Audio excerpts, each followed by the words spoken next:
हुआ है। 5 साल से ग्रहण, अब मौका आ गई, ये ग्रहण हटे के हटाइबा की ना, हटिया की ना। भ्रष्टाचार, आकंठ भ्रष्टाचार में डूबी हुई सरकार है। बोलिए, मैं जानना चाहता हूं, क्या भूपेश बघेल की सरकार भ्रष्टाचारी सरकार है कि नहीं? है कि नहीं? ऐसी सरकार को रहने का अधिकार है। तो इसलिए अब आपको चिंता करना पड़ेगा कि विनोद खांडेकर जी को और हमारा विक्रांत भैया को भेजने का है, इसकी चिंता करनी पड़ेगी। आप बताइए, 2018 में जो कांग्रेस ने कहा था वो करके दिया क्या? करके दिया क्या? ये छलिया सरकार है कि नहीं है? ये छलने वाली सरकार है कि नहीं है? दूसरी ओर आप देखिए, मैं आपको बार बार बोलता हूं, कांग्रेस की सरकार आती है तो वह सरकार अपनी सेवा करती है।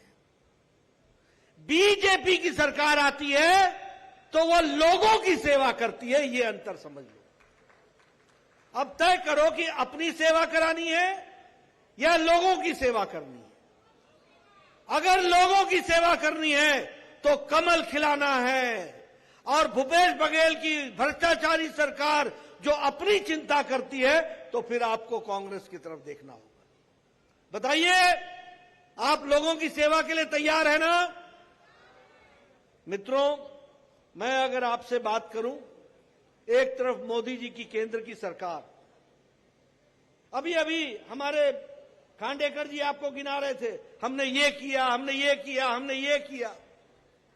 अभी अभी आपको संतोष जी गिना रहे थे कि प्रसाद योजना में मंदिर को 43 करोड़ रुपए दिया। ये रिपोर्ट कार्ड की सरकार है।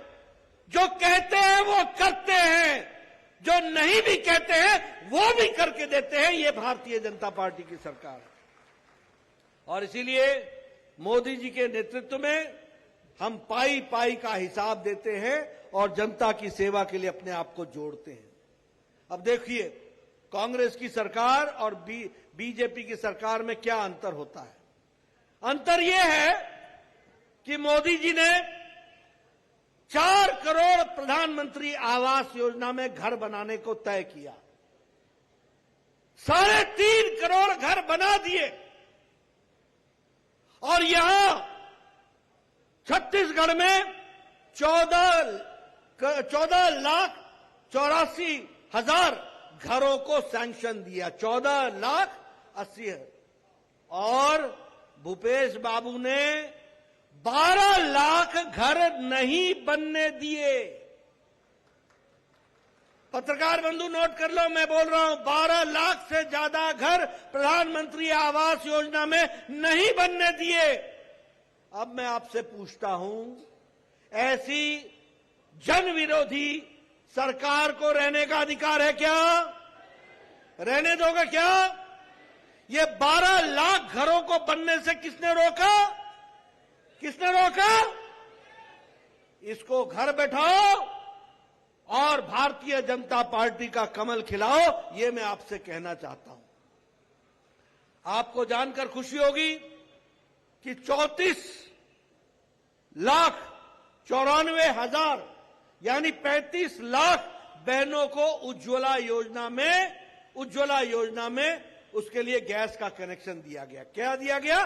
34,94,000 हमको गैस का कनेक्शन दिया गया, यानी 35 लाख कनेक्शन दिया गया। उसी तरीके से जल जीवन मिशन में 23 लाख बहनों को हर घर जल में टैप वाटर दिया गया। इसकी भी हमने व्यवस्था की है। और उसी तरीके से स्वच्छ भारत में 34,55,000 शौचालय बना करके महिलाओं को दिया। कितना? 34,55,000।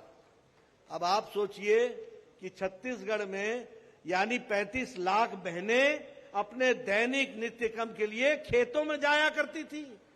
उनको अगर इज्जत से जीने का अधिकार दिया तो नरेंद्र मोदी की सरकार ने दिया, यह भी हमको ध्यान में रखना चाहिए। विकास की दृष्टि से 60% से ज्यादा हमारी इकोनॉमी में विकास हुआ, जीडीपी में विकास हुआ।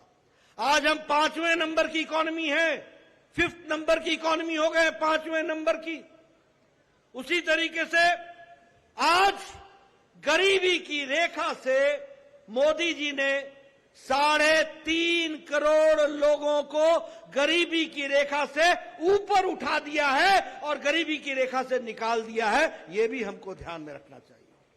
आज अति गरीबी भारत में 1% से भी कम हो गई है।